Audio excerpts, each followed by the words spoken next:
Because you touched upon the fact that you moved to like 59 different schools by the age of what, 10? Yeah. That must have been difficult. That must have been challenging. I mean, what was that like? Yeah, tell me what that was like. You never had a set of friends, a group of friends. You know, you didn't know who to trust, who not to like. I mean, in my mentality, I was always the person like, right, I'm going to a new school. I need to be that cool kid.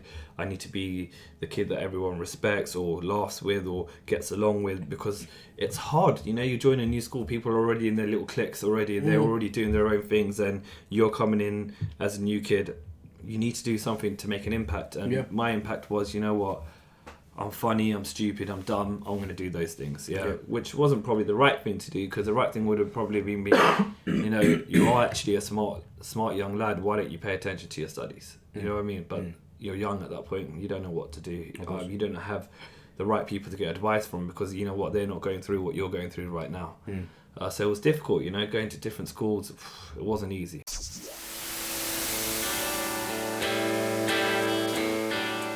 Real life I knew then. We were going through the same Real thing. life stories. This is my life.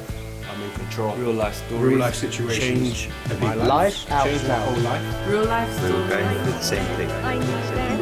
The people alive, the people alone. The people alone. The people alone. The people alone. The people and us.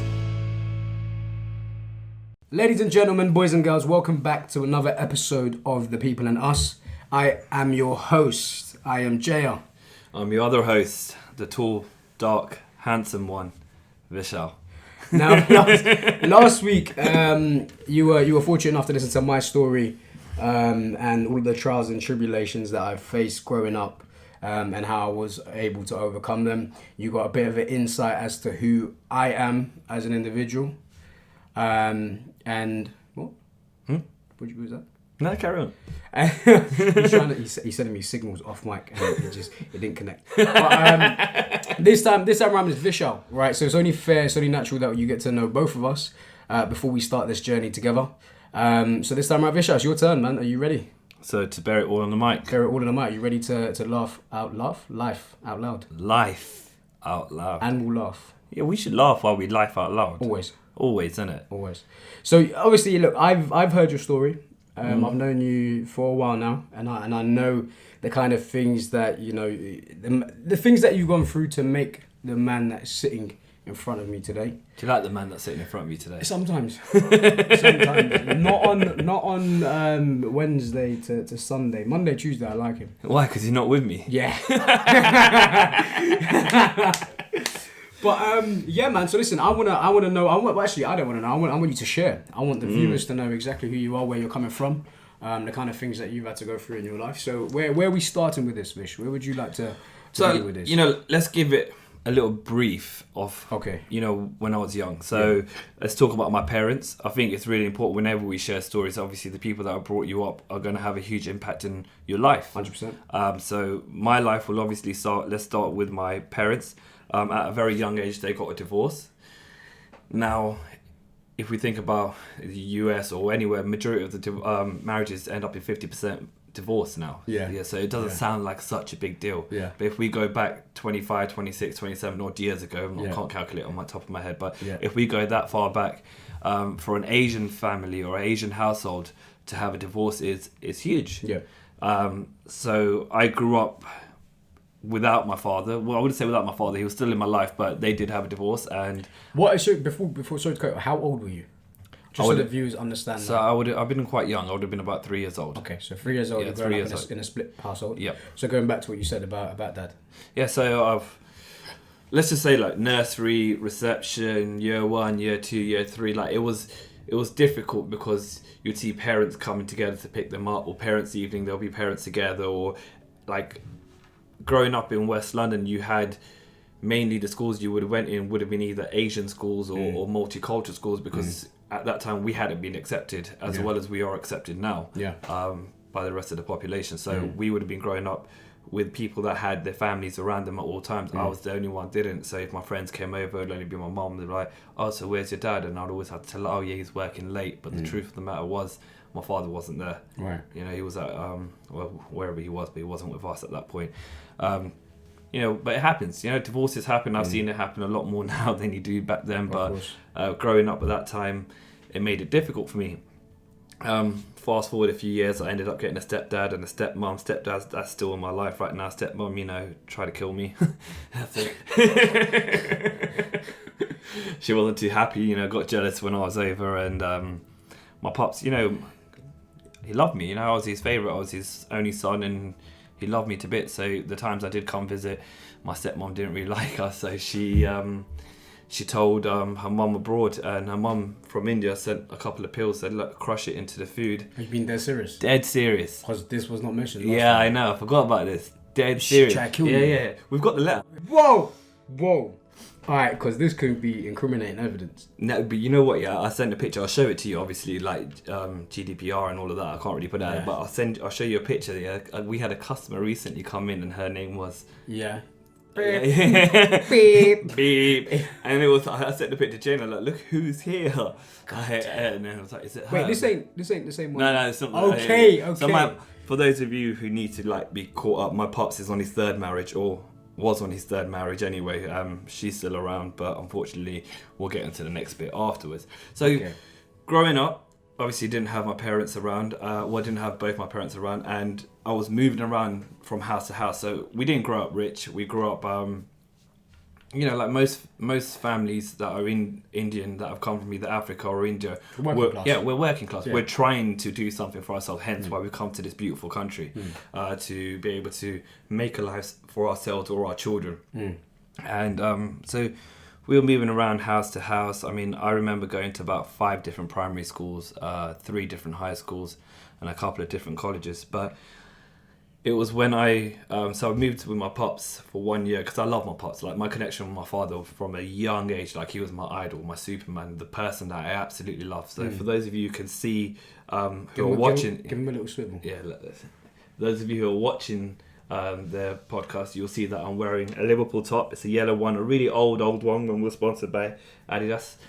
This is my father's top, so I thought it would only be fair if I wear this top today in this podcast, so you guys will understand the story as we go on. But yeah, I love my father, but the only problem was, he had to work. He had to work a lot, and living with him was me not really living with him. I was living with his mum and dad while he was working. I only spent a few hours with him, so my mum was like, come back and live with us.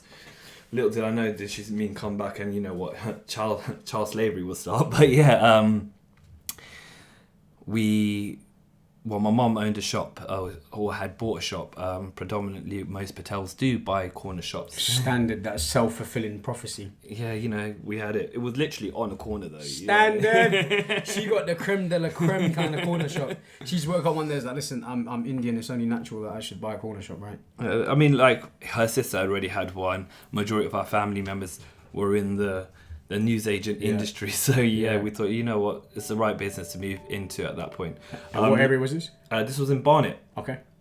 East Barnet Village, 272 East Barnet Road. The shop's no longer there. That's a different story for a different podcast. But little did I know, moving back with my mum to Barnet, that I would be working in that shop from the age of 10 years old. Yeah. Like, I'd wake up every morning, go downstairs and help my stepdad set out the newspaper rounds before going on a newspaper round myself. I'd come back home, go upstairs, have breakfast with my mum. We used to love breakfast time with my mum. It was literally me, my mum, and my little sister. My older sister never had breakfast with us, and it would be like literally giant toast, innit? So tea and toast, and like, that's it. Take your sister, drop her off to school, and then go to school yourself. Once school was finished, as long as I'm not in detention, which was pretty much every day. Yeah, the days I'm not in detention, I would have to be home ASAP for the school rush at the shop. I remember it was probably the best memories I have of working in a shop. That there were 3 aisles in that shop. One which was a sweet section, one which was a crisp and chocolate selection. The last one was and the last one was where the newspapers and ice creams were kept. And my sister would have one aisle, I would have the other aisle, and my stepdad would have the other aisle while my mum was behind the counter. And we'll all see who can make the most money. It was like a little competition, who makes the most money from these school kids at the end of the day. And that was probably the best memories I have from that shop. So that's where the hustle started? Yeah, that's where my hustle started. Yeah. I mean, it got even better than that. I would take 10p chewy bars, like the Iron Brew ones, the Refreshers, the black, what are they called? Is it Blackjack? Blackjacks, blackjack. Licorice ones. Yeah, licorice ones. Yeah, so I'd take all these sweets, I put them in my pocket and take them to school. Now at school, I'd sell them for 20p. Quick flips. Yeah, so sick. you know that's 100% profit for those of you. Quick maths right there. So and then I'll come back home. I give my mum all the money. Like she'll be like, no, give me all the money. And then I'll give you pocket money at the end of the week. Those pocket monies never came. Ever. Your mum was holding the money for you, right? Quote unquote. Quote unquote. I'll hold it for you. And I'll spend it for you. Yeah. But yeah, so that's where my hustle started. I mean, I did that for a good 4 or 5 years. Like wake up. When I'm talking like it's 7 o'clock wake up, I'm talking 5 a.m. wake up, go down, write up newspapers, go do a newspaper round, come back home, take your little sister to school, come back from school, work in the shop till about 7, 8 o'clock, and that's you. But even look, going back a little bit, yeah, because you touched upon the fact that you moved to like 59 different schools by the age of what, 10? Yeah. That must have been difficult. That must have been challenging. I mean, what was that like? Yeah, tell me what that was like. You never had a set of friends, a group of friends. You know, you didn't know who to trust, who not to like. I mean, in my mentality, I was always the person like, right, I'm going to a new school. I need to be that cool kid. I need to be the kid that everyone respects or laughs with or gets along with, because it's hard. You know, you join a new school, people are already in their little cliques already. They're already doing their own things, and you're coming in as a new kid. You need to do something to make an impact. And my impact was, you know what? I'm funny, I'm stupid, I'm dumb, I'm going to do those things, which wasn't probably the right thing to do, because the right thing would have probably been, you know, you are actually a smart young lad, why don't you pay attention to your studies, you know what I mean, but you're young at that point, you don't know what to do, you don't have the right people to get advice from, because you know what, they're not going through what you're going through right now. So it was difficult, you know, going to different schools, it wasn't easy. It wasn't easy, especially the last primary school and my first high school, East Barnet, because it was a predominantly white area, and I was probably one of maybe 4 or 5 Asians in the whole school. So we're talking about thousands of people, and you being the only 1 or 5 Asians. So it was hard to get your group of friends from that as well. I mean, lucky enough I had the shop, and it helped me out here and there as well. When kids needed free sweets, but here you go, mate. Just don't tell them mum, innit? Just don't punch me. But look, if we're extrapolating some of the information and extrapolating some of the lessons you've learned from moving around, I'm presuming it's the fact that you were able to sort of integrate quickly, you were able to sort of adapt quickly, speak to different types of people quickly, which I'm assuming helped when you started working in the shop. Well, yeah, working in the shop, it helped, but I'm thinking more if we start forwarding or fast forwarding about 5-10 years, and we think about the industry that I've got. Is that the forward? Yeah, that's the forward. Okay, all right. Those you can't see, I'm doing like a little snake movement. If we move 5 years forward, we're looking at where it really, you know, went in. Like, it helped me, and I didn't really realize it helped me, but going into the industry that I went into, which was sales, it just allowed me to be able to adapt to different personalities at different times, and be able to understand different cultures or different behaviors, or understand where people come from and their background. So I was able to connect emotionally with my customers at that time. So that all comes from these life lessons that you don't know you're learning at that time, because you're just living those moments. So, you know, the message there is like, while you're going through your life, it's not just your studies that are your lessons, it is your life that is your lessons. And sometimes you won't see it, but if you sit back, self-reflect, and start thinking about the things you've been through, you realise there are a lot of lessons there. You know, there are some great lessons there. Fast forward, so yeah, I've been working. Yeah, let's just put it that I've been working. I'll tell you how bad it goes. My stepdad, my mum, my sisters would go on holidays, and they would leave me in the shop. A 13-year-old, 14-year-old, 15, this happened every year, in the shop with my grandma. So I would wake up in the morning, set up all the newspaper rounds. I wouldn't go on myself because I had to stay in the shop from like 7 all the way to 7 again at night, with my grandma there, who doesn't speak English, but she's the adult, so there's an adult in the shop, and they would be the slave shifts that I'll do at a young age. Now, at that point, I'm probably screaming my head down, thinking, this is not fair, and you know what? It's not fair. It's not fair. But what that's done... Again, I think that's incriminating evidence against your mum and stepdad. Yeah, it's all right. They won't mind. You know what you lot did. But it shaped my life. Like, if you know me now, and if we just look at the last 2 weeks of my life, and you've been seeing what I've been doing with shuffling my real work, with this work, with everything else that's going on in my life. Got a nephew now as well. Like, I'm trying to fit everything in. Like I always say, 24 hours is 86,000 seconds. I'm making every second count right now, and that I know comes from all that training and developing as a youngster that I didn't really accept then. So one word that comes to mind is workaholic. Yeah, I am, but it's gonna pay off. It's gonna pay off, and that's the beauty of it. Now that I see it, it's gonna be that, you know what, all those shifts that you put in, them graveyard shifts that you put in, like, it will come with its rewards at one point in your life. You just got to keep at it. So what happened after you were in Barnet? You were at this shop. You're 13 at the time. Were you settled down then? Was you in a school for long enough for it to count? Yeah, I was there. I was there from year 7 all the way to year 10. Okay. And then year 11 to GCSEs years. So year 11 I was going to go do in Southall, so I was going to move back with my father. So what happened was my mum decided that she no longer wants to be in the shop. She wants to progress in her life. Hats off to you. You want to progress, that's fine. She believes in herself, and she thought, you know what, there's more to life than her shop, and she decided to fly out to the US, where she opened up a few restaurants.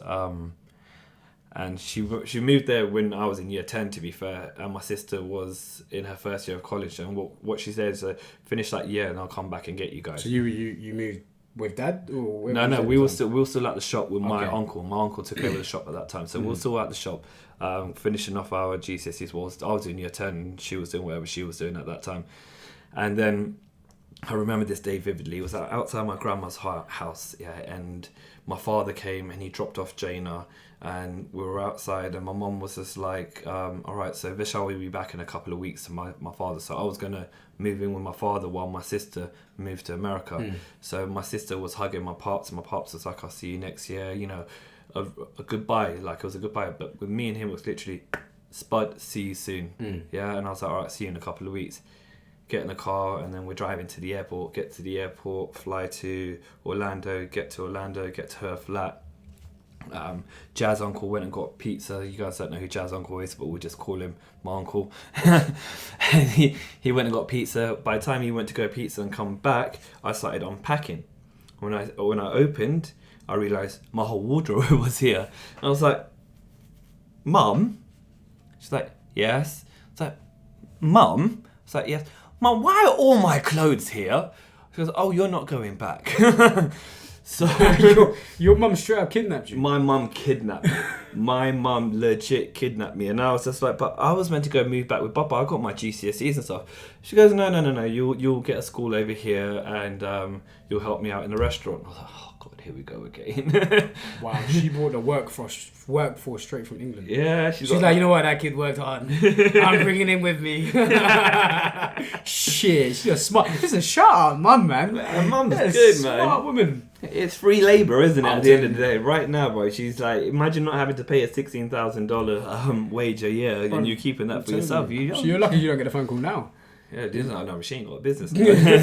So you're there working. What was the restaurant's name? Daily Express. Daily Express. It was beautiful. The food was amazing. It's where I learnt to, where I learnt to cook a little bit. I wouldn't say it was my founding in life, but I started cooking a little bit. I used to do waitering, I used to clean up, I used to do washing up. But that was only on the weekends. Lucky enough for me, Monday to Friday, I never went to the restaurant because the restaurant closed at 2:00 and I'd be in school. Okay. Going to school in a different country, wow, what an experience. You know what I mean? Like, you're in America, and it's exactly how you see it on TV. There's the jocks, and then there's the football players, and then there's the basketball players, and there's the cheerleaders, and there's the popular kids, and then there's the I don't even know if I can say geeks, but they are in it. So, and they're all in the little separate places in and school. Then there's you. And then there's me, that British foreign kid. And I always sat in the middle, and I always try to, you know what, I love to interact with people because that's what I've had to do for us. So I didn't feel like it was right for me to ever fit into one crowd, so I always tried to fit in every crowd. And again, that taught me a lot. That taught me a lot about different cultures, again, different people abroad, how they see life and how I was seeing life. And it was an amazing experience when you finally self-reflect. At that point, you're just living life. But then I did finally get my move back to the UK. It was funny, so I was only coming to visit. Came to visit, my father grabbed my hand, looked at my mum, goes, "You dare take my son back again." And that was it. My mum knew that he didn't come. And now your dad kidnapped you. Bruv, this is. You've seen the movie Taken, innit? This is Taken, but flipped. Like, your parents are the ones that are stealing you, and then your mum's like, "Fuck you," and your dad's like, "Fuck you."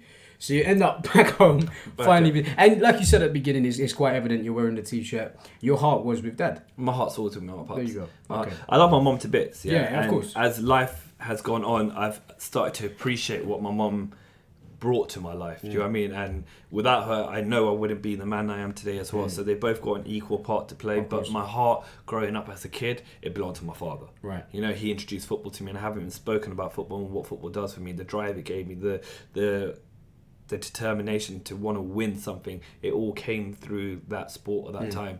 And he brought that sport to me. He brought Liverpool Football Club to me. He brought a whole load of happiness to me growing up. So yeah, my heart belonged to my father. You know, some people are your mother's kids, some people are your father's kids. I was my father's. Okay.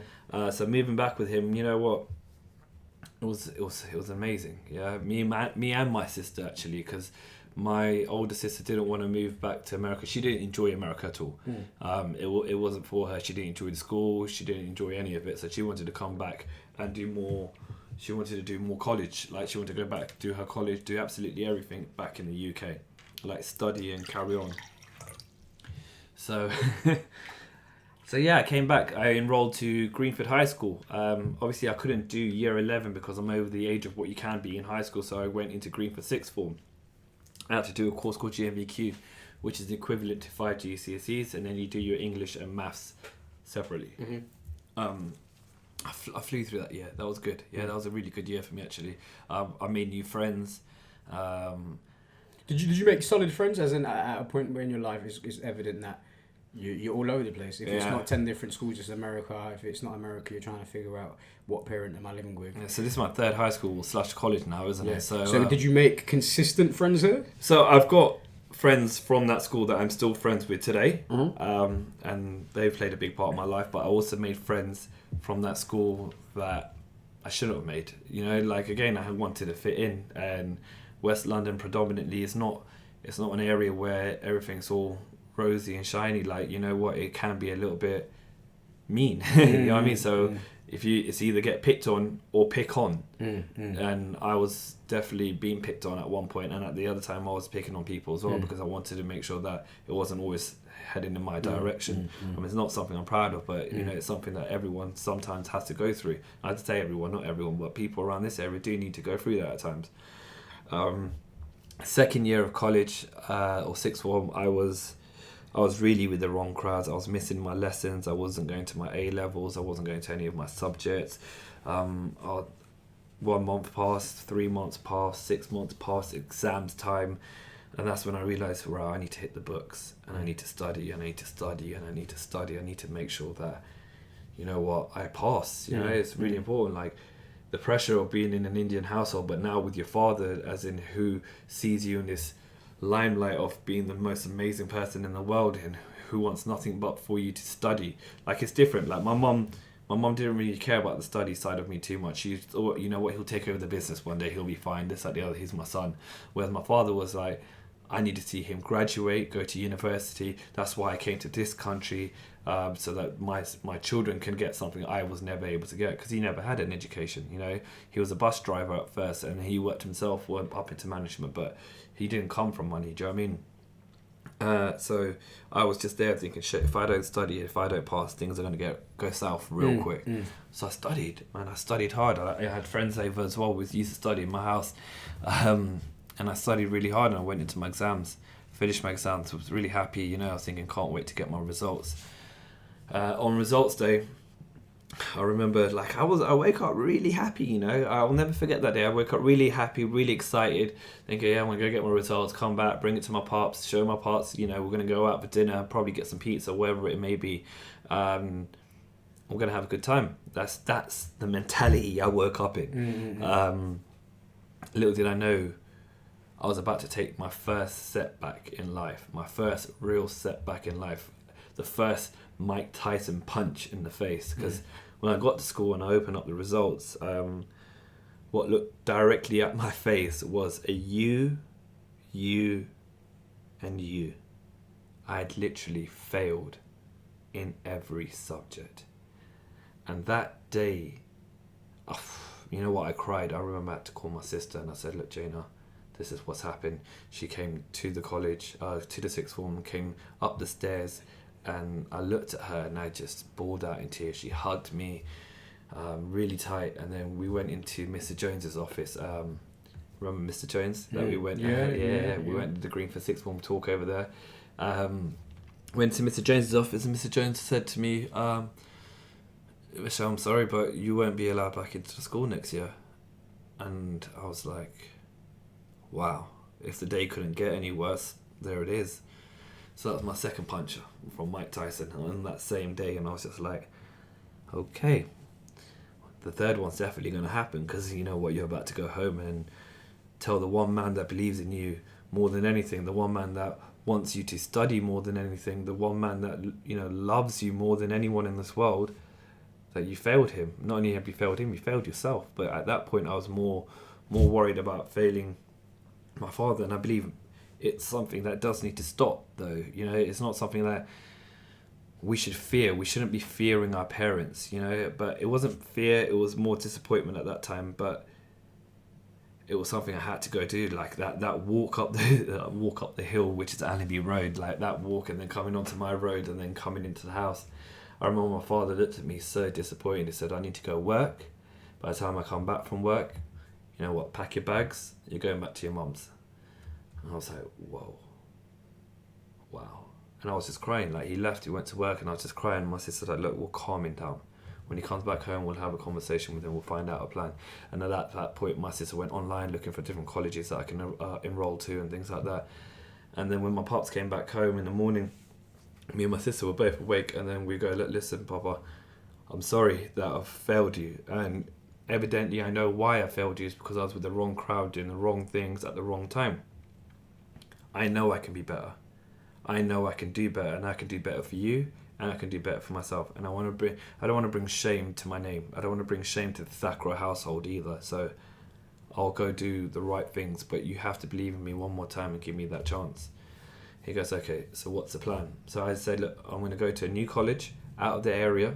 I'm going to find a job, and I'm going to work, and I'm going to bring money back to the house. Because you know what? We were living in this house on one wage, which was my pop's wage. And it's not enough to feed two kids and pay for the mortgage, we were in debt. We were in debt. So I was just like, I'm going to now become a man. So I'm now around 18 years old, you know. So it's time I step in the right direction. It's time I do the right things. So enrolled to Harrow College, where I met a group of friends that are still my friends today. Good friends, people that put me in the right direction, people that said, you know what, Vishal, this is what we got to do as a collective. Because you know what, they probably came from the same background, because Harrow College is not the first college people go to. Harrow College is probably the second college people go to after people have failed. And we got together and we started moving ourselves in the right direction. But that wasn't enough. So I woke up one day and I said to myself, I'm going to get a job. It was a beautiful story. It's actually how I met my first girlfriend as well. But I put on a jumper sweater. What? Wait. What? A jumper sweater. What's that? It's a jumper sewed to a sweater. No, wait, a jumper sweater. No, a jumper shirt, a sweater shirt. A jumper sweater. I put both of them on. The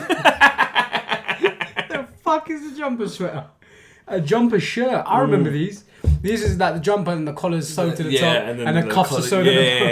That's some B-Tech movement. Wait, it's fashion at that time. So you put on this jumper shirt. Yeah, then I put on my pops' trousers, which were one size too big for me. Obviously, again, we haven't come from the richest of families. You know, we're still making something of ourselves. My mum's separate to my pops at that time. My mum's doing well, but we're living with my father right now. My father's not taking no money from no one. So yeah, I wore those trousers and I went out, handed my CV, and at the same day I met a girl called Vishal. Shout out, you know what, might as well. While we're here. Yeah, let's sticky one still. But if we're shouting out first girlfriends, I want to shut down. I'm joking. We are not playing that game. But shout out Bavisha if you listen. Wow. Yeah, so and then I got a call the very next day with a girl from a Birmingham accent saying, I don't know how to do a Birmingham accent. Do you know how to do one? I can't. You can't? No. I'm going to just do an Indian accent then, just for the sake of doing an accent.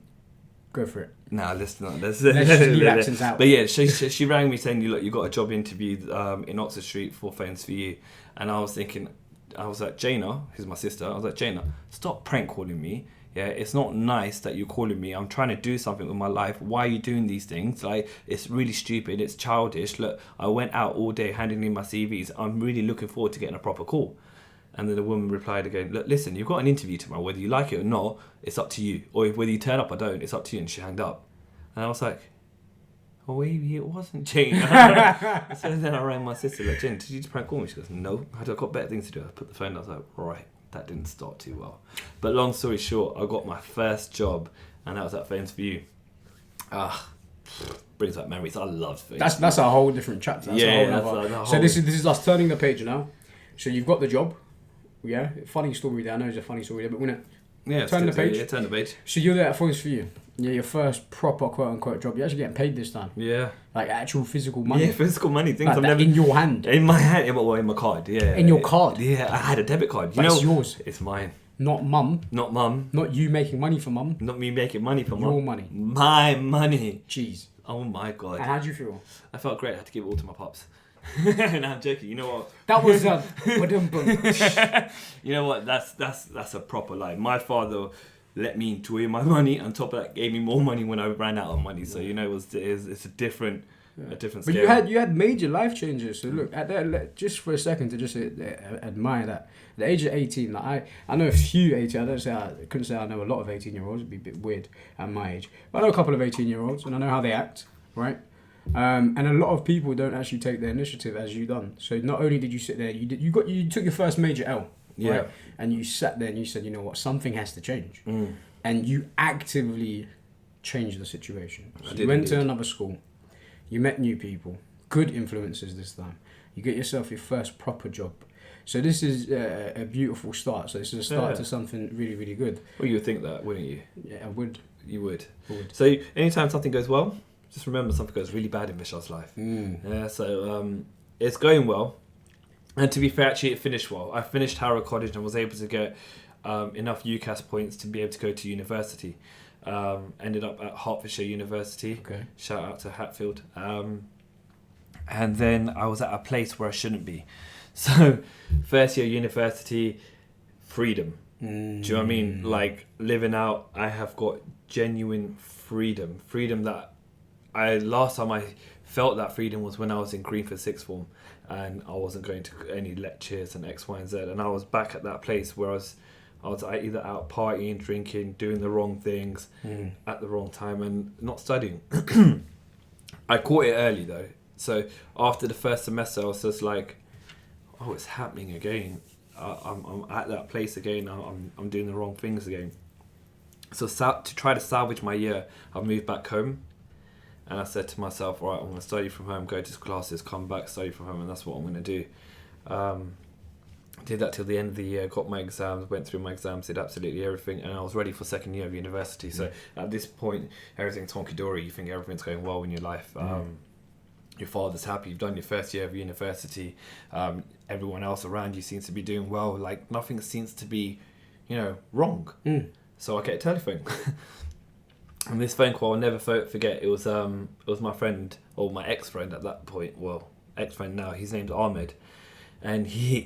I shouldn't really shout people out like that. You're dry snitching all over this mic. You know that. That's by hair deep, isn't but it? We're too deep in now. No, so we are. Ahmed and with hair. Should I say the last name? Nah, let's not dig a deeper hole. Nah, okay, cool. So yeah, you're losing your street cred by a second. As the seconds tick, he's like, yep, no minus point. Yep, take some more off. Not bad. All right. So Ahmed, we're here. Look, it's part of your story. Yeah, we're gonna keep it honest. Yeah. We're gonna keep it real. So Ahmed, you get a phone call from Ahmed. He goes, you're gonna get a phone call from university in a second. They're gonna say that you've plagiarized some coursework. And I was like, what do you mean I haven't plagiarized any coursework? He goes, remember the coursework you lent me? Well, I handed it in and forgot to make any changes. I was like, so you plagiarized, but I'm gonna get the phone call. So at this point, I mean, me and Ahmed had a bit of a tiff during the year because I was staying with him at the beginning of the semester. Then he asked me for money. Now this is a guy that I spent a lot of money on, and he knew at that time I was going through a little bit of struggles of my own with money, and I wasn't able to afford to pay him. And my next door neighbour Shabs, or his next door neighbour Shabs in dorms, said, "No, come stay with me, don't pay me a penny." And I had only known Shabs for literally 2 weeks at that point.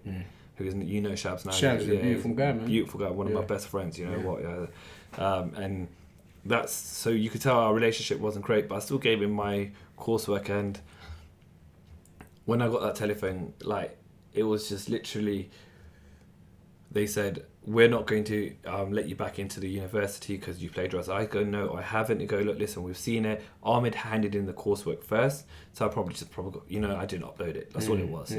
Ahmed's handed in the coursework first. He said he's handed in the coursework first, so we know you plagiarized." And I was just like, wow. You're in that place again. I'm in that place again.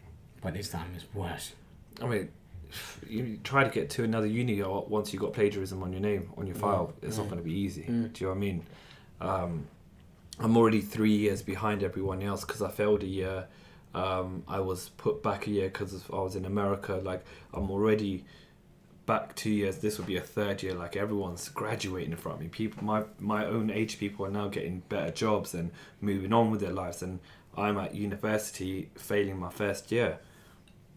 I remember I was in a Tesco's car park and I was thinking, all right, I have to go home and explain this one to my father.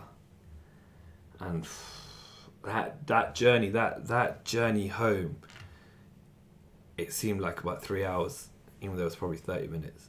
And it was and I kept playing it over in my head, what to do, how to do it. There's no way around it, you know. You're not going back to university. Sorry, Papa, that picture that you dreamed of your whole life, with your son holding that scroll, which is your university degree, in the gown with the hat, you're not going to get that. The one thing that you really wanted, I can't give to you.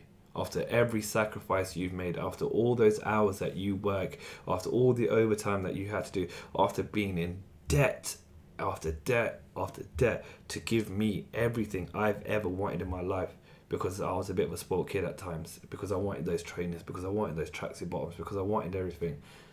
And now I have to go and tell him, I can't give you something. I can't give you the one thing that you really wanted. It was hard. It was real hard. And we had a conversation again. It was the same thing. It was like, look, Vishal, you know what? It wasn't even that. You know, the failing part was hard enough, but when he said, I failed you, as in he's failed me, that hurt. I looked him in the eye and I could see tears bubbling up, and I was in tears, and I was like, Papa, you haven't failed me. You haven't done me wrong. It was my fault. And even though at that point it probably wasn't my fault, but you know, I could have done so much more better. I could have been so much more smart. I could have avoided so many situations that put me into this place. And I go, look, Papa, I know what you want from me, and I know you just want me to be the best I can be, and I know you want me to get a uni degree and X, Y, and Z, but I don't know what to do. I don't know how to make this better. And he goes, look, it's time for you to go back to your mum. Yeah, go run your mum's businesses, go work with your mum, go back to your mum. And he went off to work. And then my angel came in, my sister. Like, she came in. It's weird, isn't it? Your sister saved your life. Bro, listen, I've heard you call your sister a lot of things. The first time probably. Never in my life have I heard you call her an angel. Nah, but that's mad, yeah. Yeah, she was like, as angry as my sister can get sometimes, though, she saved my life more times than she's ever made it messy. So she went and she came in and she looked at me and she said this. She goes, Vishal, not everyone that goes to university end up being successful. And just because you don't go to university doesn't mean you won't be successful. She goes, you've got so much to give this world. Don't give up now. It's like you've got characteristics that you don't know about right now, but think about how hard you've worked in your life. You used to wake up from the age of 10 at 5 a.m. to go do paper rounds, to then come home and work in a shop. We went on holidays and you worked 3-4 weeks, 12 hours shifts a day from the age of 13. You have got something that people don't have, and that's grind and graft and hard work. You can still make something of your life. Don't give up now. She believed in me at that point, and I felt like I lost the belief that I had from my father, but that belief that she put in me clicked something into my head, and I believed in me. And I think that's the first time I started saying self-reflecting is so important, because that day I genuinely sat and self-reflected to a new level, because I started thinking about me and only me. Yeah, I started putting my pups' feelings aside. Yeah, I said, all right, you know what, I can't do what you wanted, but I still have to do something for me. And I didn't want to go back to America. I didn't want to work for my mom's business. I didn't want to do these things. I had to start thinking, what next for Vishal? And it was important that I did that, because if I didn't, I would have still been trying to live for my father, or if I'm not living for my father, I would have been living for my mother, and I would never have had my own life. So I said, you know what, what's next for me? So when my pups came home, I said, look, you're going to give me 1 more year. I'm going to stay here for 1 more year, and I'm going to show to you, I'm going to make something of my life, and you will be proud. And I'm going to make you proud, but more importantly, I'm going to make myself proud. I'm going to do something for myself, and I'm going to make sure that I can take my life to a new level. So that day I went into work, phones for you. I was working part-time at that point. I go to my manager, look, I would like to go full-time. And I go, but not only would I like to go full-time, but I would like to become a manager here. Like, I would like to grow in this company. And I remember the vivid conversation. He goes, give me 6 months. Give me 6 months of consistency, and I'll make you the assistant manager of the store. Well, actually, they called it GE manager at that time. So I'll make you the GE manager of the store. And I was like, all right. 6 months went, a year went, and I gave him consistency. I didn't just give him consistency. I gave him every last thing I had. I grafted. I worked hours and hours and hours. And at the same time, I worked on me and my abilities and became the best salesperson I could have been in that role. And evidently that all paid off at the end of that year. I went in 7 days a week, man. I was crafting. I was making my craft as a salesperson real good. Like, I was starting to use all the skills that I got from my life so far, from going from school to school, place to place, meeting these, bless you, I'm blessed, baby. Meeting these people, meeting that people. I used all of that to use in my craftsmanship, which was sales.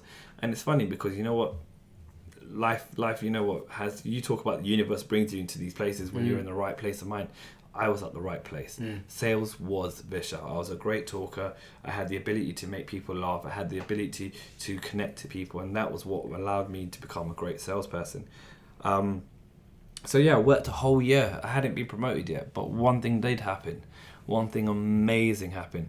I got an invitation from Phones for You, the company. They're saying, we're having our headquarters party this year. Normally it's just for the store managers and everyone from head office and this, that, the other. It's a gathering. We get together, we do awards, this, that, the other. And we'd like you to come as well, Vishal, because you've been nominated for the Sales Consultant of the Year. So out of 3,500 people that are sales consultants in this company, I am one of 5 that has been nominated to win this prestige award. Wow.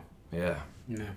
Think about it, 3,500 people. It's a lot of people. It's a lot of people, you Yeah. know. To be able to say that you're one of the 5 best in the company right now is just... That's an achievement. It's an achievement in Yeah. itself.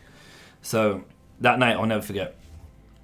I was with a few people. I think you might even know them. Do you know Chiggy?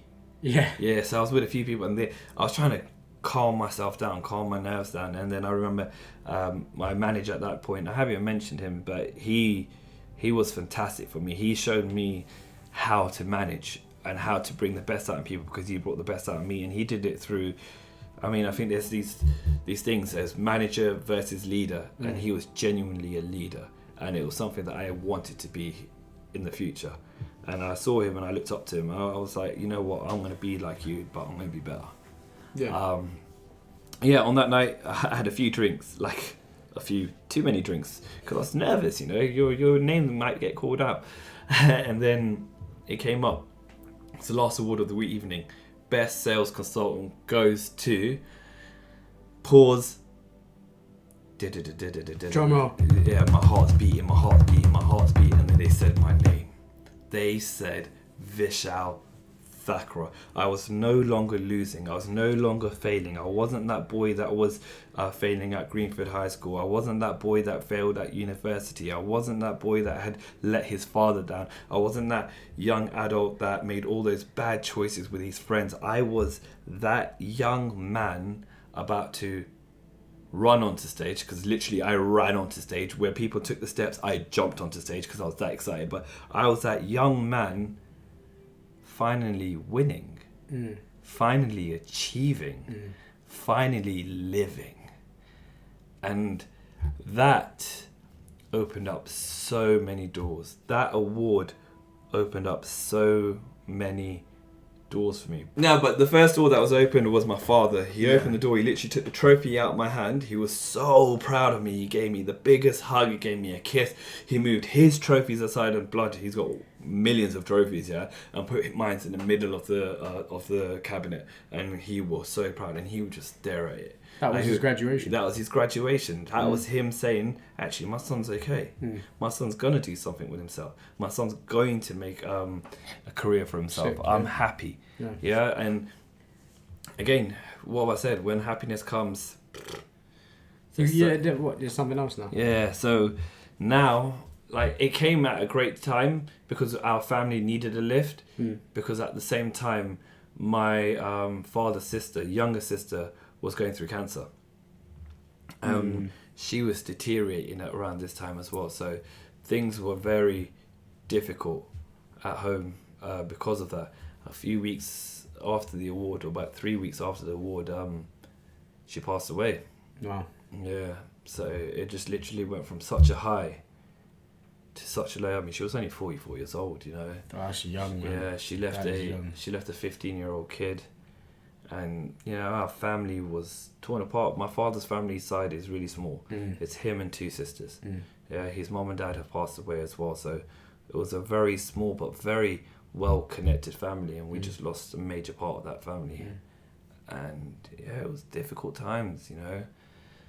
It was real difficult times. The only good thing that I remember around that time was, like, a month or 2 later, I got a call from my regional manager, and he goes, Vishal, we'd like to promote you to becoming an assistant manager at a Phones for You branch in Oxford Street, which is a flagship showroom. Obviously it's Oxford Street, and I would have been the youngest assistant manager on Oxford Street. At 21 years old, there's not many assistant managers in our company at that age, and they were like, you know what, here's a promotion for you. I mean, you've worked hard, we've seen what you can do, and you deserve it.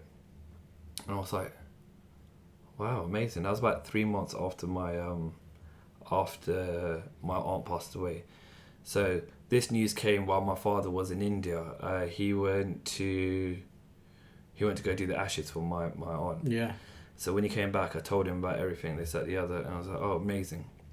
And the next thing I knew, he had a few doctor's appointments, and I was like, I wonder what's wrong with him. And he'd lost a bit of weight as well, and I was like, everything all right? He was like, yeah, everything's good, everything's fine, don't worry. Get really excited about your new job, this, that, the other. And I remember at the same time I was starting my new promotion, my new job, we went in, my father had surgery. So this is about May. So I was already 1 month into my promotions. I already started working at Oxford Street as a assistant manager, and I went and we were getting the results back. So they found something in my father, and they said, look, we just need to cut it out. It's in your bowel. We need to get rid of it. And I was like, all right, cool. My pops was just, that's how he laid it out that night. The very next day, we got into the hospital, and they sit down with you. Obviously, in the morning, they sit down with you. They go through the procedure and what's going to happen, things like that. And they go, we believe it's cancer. Wow. And I looked at him, and it's like my father already knew, but wow, it just hit me. And I was like, no, this can't be right. This is not right. He hasn't got cancer. My aunt just passed away about 4 months ago with cancer. There is no way cancer is in our family again. Like, there's no way. I'm not accepting it. No, I literally had a mental breakdown. My father, my Superman, cancer. Nah, not happening. Not accepting it. Came out of that room. My aunt was there. My stepmom was there. My sister was there. I came out of that room. I just went there and I looked at them and I didn't want to talk to them. Walked away. Kicking and screaming, and then I came back and I was like, all right, cool. You know what? My father needs me right now. Let's be a man. So we're talking. They wheeled him into a bed, took him into the waiting area where he would then be taken for his operation. My aunt had to go to work. My stepmom had to go to work. My sister had to go to work. It was just me and my pops at that point. And I was just there sitting with him. And I'll never forget this. This bit gets me every single time. It's when they wheeled him away from me, and he looked back, and he just literally looked back like that, and he put his thumbs up. He goes, "I'll be good," and he just went in. Like, how scared must he be right now? How scared must he be to think that I'm about to go through an operation because I have cancer, but I need to be good for my son? That's just a father's intuition, and I think that's something we're never going to understand until we exactly. Yeah. But that takes a brave man, because you know 100%, man. I'd be shitting myself. You know what I mean? Like, I went for a small little knee surgery, but I was scared when they put needles into me to put me to sleep. No, I don't do that. Like, I was like, oh. You know what I mean? Like, my eyes were like, "You're not going to put me to sleep." But then, yeah, I took him away, and then I broke down in tears. And I remember a beautiful African nurse came round, and she gave me some tissues, and she just put her arm around me, and she sat with me for 5 minutes, never said a word. Never, literally said not one word. Let me cry, this, that, the other. I gave her a hug, and I said, "Look, I'm going to go now." She's okay. That was it. And I would know, you know, small little things like that in life, you know, when you find people like that, you could just say, you know what, the world's still full of good people, man. And that's a beautiful thing. I'll never forget that day. But yeah. Operation, how was the operation? Operation was successful. Good news. Yeah, removed as much cancer as we could. Yeah. And then it was time to bring him home. When we brought him home, I'll never forget, he sat me down and he looked me in the eye and he goes, "Vishal, it's time for you to become a man. Vishal, it's time for you to take control. You need to be the man of the house. You need to do this. You need to do that. You need to grow up." But everything he was saying was fine. I understood it all, but it was just a look in his eye when he was looking at me made me think he's given up, or he's gave up, or he knows his time's coming to an end, and that scared the life out of me. And like I said, Superman. Yeah, you're Superman, and he's turning around and telling you that you now need to be Superman. You now need to be the sole provider of the house. You now need to do these things and that things. And it hurt. It hurt. But then I knew what I had to do. As in, you've just sat me down. I've made many mistakes and I've let you down many times. I'm not going to let you down now. I've had enough losses in my life. Yeah, I've made enough mistakes in my life. I know now I have to be a man. So my life became a routine. It was literally go to work. I'm still a young assistant manager, just got promoted. I don't know this job role. I'm still learning how to be an assistant manager. So it was literally go to work, be the best person I can at work, while I'm trying to inspire the next Vishal Thakra, the next sales consultant of the year. So everyone wants to be Vishal Thakra when you're at work. So you have to be this person where they need to look up to you. So yeah, I got a father passing away at home, or father battling cancer at that point at home. And I've got all those stresses in my life, but I had to put that into a little box every time I walk through those doors and say, I'm at work. I need to do right by work, and I need to do right by me, and I need to make sure that these people that look up to me right now are looked after as well. So I had a responsibility of not just my father, but all these young people that wanted to be like me. You know, a few older than me that wanted to be like me. So it was difficult. It was work, home, hospital, repeat. Work, home, hospital, repeat. And that went on for about 9 months. He went through chemo. So it was 3 months recovery from operation, and 6 months was chemo. And after that, I remember we went to collect his results. I'll never forget this day. This day was a funny day because we truly showed our Indian side. Do you know Hammersmith Hospital, yeah? I know Hammersmith Hospital. Obviously, you know Obviously. Hammersmith. Yeah. Those of you who don't know Hammersmith Hospital, it has a free 30-minute parking bay that you can park in before you have to start paying elsewhere. So we literally thought, look, we're going to go in, our appointment's at 2:00, we'll go in, get results, come back. So we parked at 2:00 in the car park, free parking thing. Time was ticking on. I was like 2:10, 2:12, 2:15, 2:18, 2:21, 2:25. My parts are like, we are not getting a ticket, Vishal. I don't care about these results right now. God. The Indian in me says, you need to go move that car and meet me by the canteen. We'll get some food afterwards. I'll go in and go get the results. I was like, okay, cool.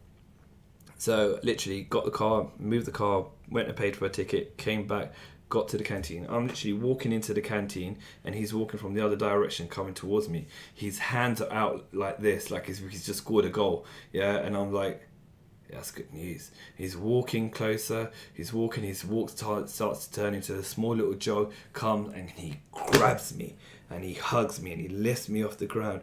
And no words are needed. He's crying, and I knew it. He'd beaten cancer. For the first time in our family history, somebody has beaten cancer. Mom passed away from it. Dad passed away from it. Younger sister passed away from it. Pops, nuh-uh, not today, not happening. Yeah, he beat cancer. Sick. Yeah. That must have been a magical moment. I mean, to think about it, we've just spent 3 years depressed with cancer. We had 2 years of my aunt, a year of my father. That's 3 years we've dealt with cancer in and out of hospitals every single day. It's taken away my not my teens, but you know, your 20s as well. Like my 20s have been spent in a hospital. My teens were spent working in a shop. Like I haven't really got my chance to spread my wings yet. You know what I mean? Fly my life, like fly my plane and see what it's like. But now, wow. And with that came even more news. So 9 months later, I was then promoted, as in just about a week or two after he got his results, I was then promoted as the youngest store manager on Oxford Street. The youngest store manager on Oxford Street. I was like, wow. Things are looking good. Things are looking good for you, Vishal. I mean, what are you, 24? Wow, yeah. You're doing good. You're the man. For about a month anyway, because then thanks for you closed down. It's just classic Vishal's life. Like that's mental. As soon as you think something's going good, something's bad, just round the corner. So all of this crazy roller coaster so far. You get made redundant. It gets better from there. I know it does. What happened from there then? So from there, my regional manager at that point became a retail director of a company called Wren Kitchens. Shout out Wren Kitchens, because I absolutely love you guys. Hopefully one day you'll sponsor us. But yeah, shout out Wren Kitchens. I became the youngest showroom manager for at that time, £7 million showroom called Wren Kitchens. And yeah, things are good. My paycheck added an extra zero. You can just pretty much say like, I got paid, I got promoted. I was in a great place in life. Like I was just like, look, pops, I'm now earning more money than you. I told you I will make it, like in a cheeky way, but in the same way I was proud of myself. You know what I mean? Like I was putting myself first, and it was working for me. Like it was always Vishal first. If Vishal's happy, if in my mind I'm happy and I'm talking to myself and I'm in a good place, I can make other people happy. So it was always you put yourself first and you'll be able to see what happens. And that was it was just evident in what just happened there. Like I was there in a great place. So again, it's going back high, innit? It's a roller coaster right now. So with a high, it must come Down. Yeah. And now this down, there's no coming back from. So this down is my lowest of all times. I remember I was at work and my sister rang me and she goes to me, Vishal, it's back. I was like, what? And she was like panicking. She's like, Vishal, it's back. I was like, who's back? Jack's back? What's back? I don't know who's back. Who's coming over? I don't know. What's going on? Jaina, explain to me what's going on. She goes, Vishal, Papa's cancer's back. And I was like, I think I blacked out for a second, but I was on the floor. Like I was on the phone and next thing you know, I'm on the floor. And then I was looking for the phone, pick up the phone, and I was like, hello? Jaina's like, what happened? I was like, I don't know. She goes, Papa's on his way home, go home. He's going to be on his own. And I was like, okay. She's like, he doesn't know that you know, he's only told me. And I was like, okay. I literally put the phone down and I drove straight home, and I was home before him. He comes through the door and goes, what are you doing at home? And I just looked at him and I was like, he's not going to tell me. Papa, I know. And then he was like, Vishal, this time it's back, but with a vengeance. It's back with a vengeance. And at that time, there's only one answer you can really give your old man. You know, you're beating it once, you're going to beat it again. You know, you're a big man, you're a strong man. There's no way this thing's going to beat us. You know how to beat it this time. We were hopeful, don't get me wrong. we were very hopeful. We were hopeful. That word, you know, there was that song from Twister and Faith called Hope. I used to listen to it every single day going to work and every single day coming back. And we prayed and we prayed and we prayed. We were real hopeful. I mean, it came at the worst time. A month later, my sister was getting married. Can you imagine? A month later, my sister was getting married. I remember he caught an infection about 3 days before her wedding. He discharged himself from the hospital. And went to the wedding. We were going to cancel the wedding. No, I'm coming to that wedding. I'm going to make that wedding. How he did it. Yeah, the pictures we've got of him, he looks happy. He looks normal. Like, yeah, you wouldn't be able to tell. You would not be able to tell. And I was like, how he managed to do that, fighting what he was fighting, what was going on inside his body. Oh, that's ridiculous. I mean, they even put him on a chemo tablet, a trial chemo tablet, which when we went in to get results for and said your cancer is now shrinking. Imagine that. They said your cancer is now shrinking. We were like, wow, he's doing it again. He's winning. That same very day he caught an infection. And I blame the NHS for this. I do, because the people that came in to put the needle in his arm, should have removed that needle about 4 weeks ago, because he didn't need it, because the chemo they were giving him at that time was a tablet. He didn't need that. But when they removed it, whoever removed it didn't clean it properly, got infected. He was never able to go back on the chemo tablets again. December 15th, my father passed away. Now, I'm talking about a man that I saw as Superman deteriorate into a skeleton. Like, the person I saw in the casket was not my father. Like, the person I saw in that casket did not look like my father, did not look like the person that raised me. And I don't know if people have been through that in their life or not, but when you see someone that you love that much deteriorate and love that much go from being, everything to nothing, it's hard. It's hard. It's real hard. It broke me. It literally broke me. That man in that casket was not my father. It was my father. He'd find, cancer won. Cancer genuinely won. It's torn my family apart, and it's left one sister who no longer has her brother or her sister, so she's got very minimum family now as well. It left me with what now? Other. Yeah, you know what other means, innit? Like, what's next? What do I do? When my father was passing away, I forgot to mention this, but like, he said 2 words.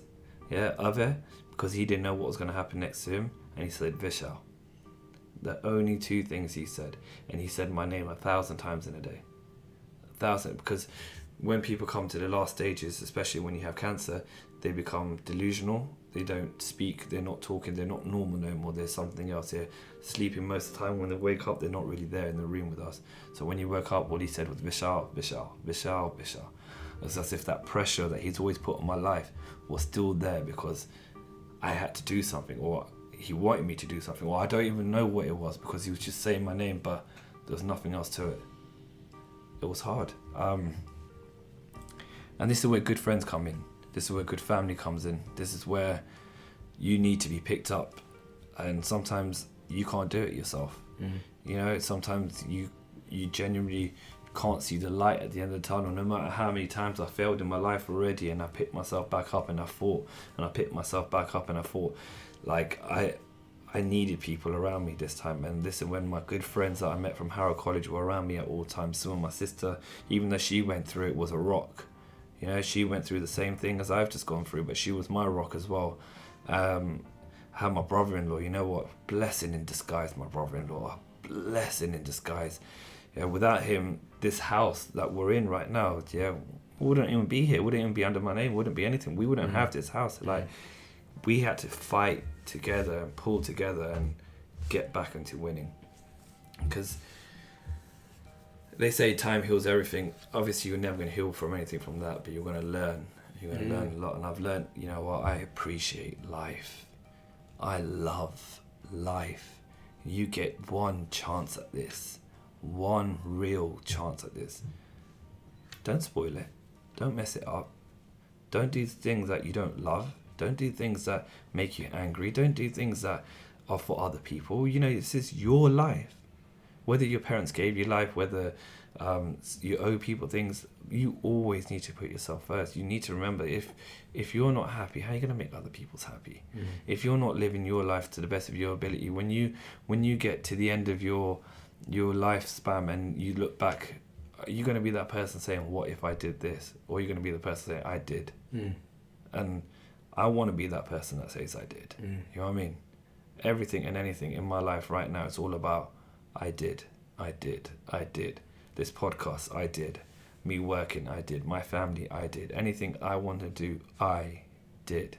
As long as I'm not being a bad person, as long as I'm not hurting people around me, as long as I know that it's in my best interest and it's best interest for others as well at times, I will. Listen, we've had this story. I've had this story a number of times. This time round, bro, you went to another place, man. Because I've never heard that story being told the way it was just told. And every time I hear it, it does something to me as well. I think it's evident that anyone listening to the story can pick lessons from your own life. Yeah. The fact that you've got this kid that's gone through so much, so many trials, tribulations, ups, downs, left, rights, America, UK, failure after failure to winning. And I think the crucial and the most important thing to you in life at this stage, I've heard you say it many, many times, is what you can take away from the losses. And you are a walking testament to that. Because everything you've gone through, all the lessons you've learned, all the hardships you've faced has shaped you to a fantastic man, my bro. Thank you very much. On that note, guys, I want to say, Vishal, honestly, it was a pleasure listening to your story again. And man, this goosebumps, bro. Goosebumps. So listen, you've heard our stories now. You heard mine last episode. You heard Vishal's on this episode. Hopefully, and I'm going to be honest, you still don't know what we're really about. But I hope that's given you a peek into who we are and what we're trying to accomplish. Tiny peek. It shows you our lives, it shows you our struggles. But now you're going to see who we are now. Exactly. And we're going to bring that to you loud and louder and loudest.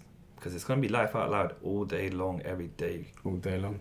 So look, this time we had Vishal on the mic and the hot seat. Next time, it could be you, the people and us.